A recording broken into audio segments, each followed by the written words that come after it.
मुरली का सार में आज बाबा ने कहा, मीठे बच्चे, तुम्हारी याद की यात्रा बिल्कुल ही गुप्त है। तुम बच्चे अभी मुक्ति धाम में जाने की यात्रा कर रहे हो।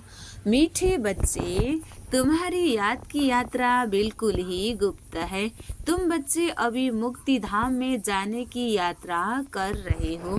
प्रश्न, स्थूल वतनवासी से सूक्ष्म वतनवासी फरिश्ते बनने का पुरुषार्थ क्या है?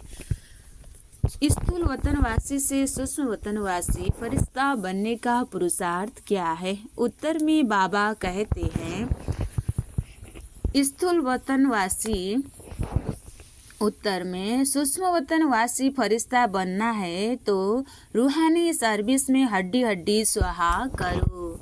बिना हड्डी हड्डी स्वाहा किए फरिश्ता बन नहीं सकते।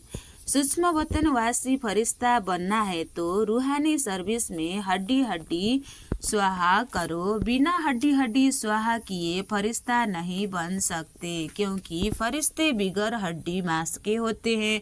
फरिश्ता का कोई हड्डी मांस नहीं होता है, बॉडी के बस छाया होते हैं। इस बेहद की सेवा में दधीची ऋषि की तरह हड्डी हड्डी लगानी है, तभी व्यक्त से अव्यक्त बनेंगे। गीत धीरज धर मनुआ धीरज धर। ओम शांति। बच्चों को इस गीत से इशारा मिला कि धीरज धरो, सुख के दिन आए कि आए। अब नई दुनिया आने में देरी नहीं है, बाबा ने कहा, इसलिए धीरज धरना है। बच्चों को इस गीत से इशारा मिला कि धीरज धरो। बच्चे जानते हैं हम सिरमत पर पुरुषार्थ कर रहे हैं और जानते हैं कि हम इस गुप्त योग की यात्रा पर हैं। वह यात्रा अपने समय पर पूरी होती है। मुख्य है ही या बाबा ने कहा, यह यात्रा मुख्य है ही यह यात्रा जिसको तुम्हारे सिवाय और कोई भी नहीं जानते हैं। यात्रा पर जाना है जरूर और ले जाने वाला पंडा भी चाहिए। इसका नाम ही रखा हुआ है पांडव सेना। अब यात्रा पर है, स्थूल लड़ाई की कोई बात ही नहीं है। हर एक बात गुप्त है, यात्रा भी बड़ी गुप्त है। शास्त्रों में भी है, बाबा कहते हैं, मुझे याद करो तो मेरे पास आकर पहुँचेंगे। यह यात्रा तो हुई ना बाप। सब शास्त्रों का सार बताते हैं, प्रैक्टिकल में एक्ट में ले आते हैं। हम आत्माओं को यात्रा पर जाना है। अपने निर्वाण धाम विचार करो तो समझ सकते हैं। यह है मुक्ति धाम की सच्ची यात्रा। सब चाहते हैं हम मुक्ति धाम में जाएं। यह यात्रा करने के लिए कोई मुक्ति धाम का रास्ता बताए, परंतु बाप तो अपने समय पर आपे ही आते हैं।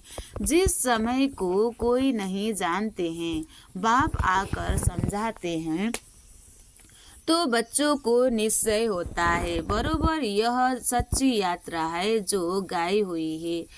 भगवान ने यह यात्रा सिखाई थी। मन मना भव मध्याजी भव। यह अक्षर भी तुम्हारे काम के बहुत हैं।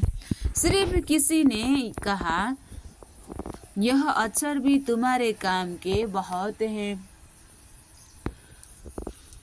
सिर्फ किसी ने कहा यह भूल कर दी है, यह भूल कर दी है। कहते हैं देह सहित देह के संबंधों को भूल जाओ। इनको ब्रह्मा बाबा को भी देह है, इनको भी समझाने वाला दूसरा है। जिनको अपने देह नहीं है वह बाप है विचित्र, उनको कोई चित्र नहीं है और तो सब के चित्र हैं। सारे दुनिया चित्रशाला है। विचित्र और चित्र अर्थात जीव और आत्मा यह मनुष्य स्वरूप बना हुआ है, तो वह बाप है विचित्र।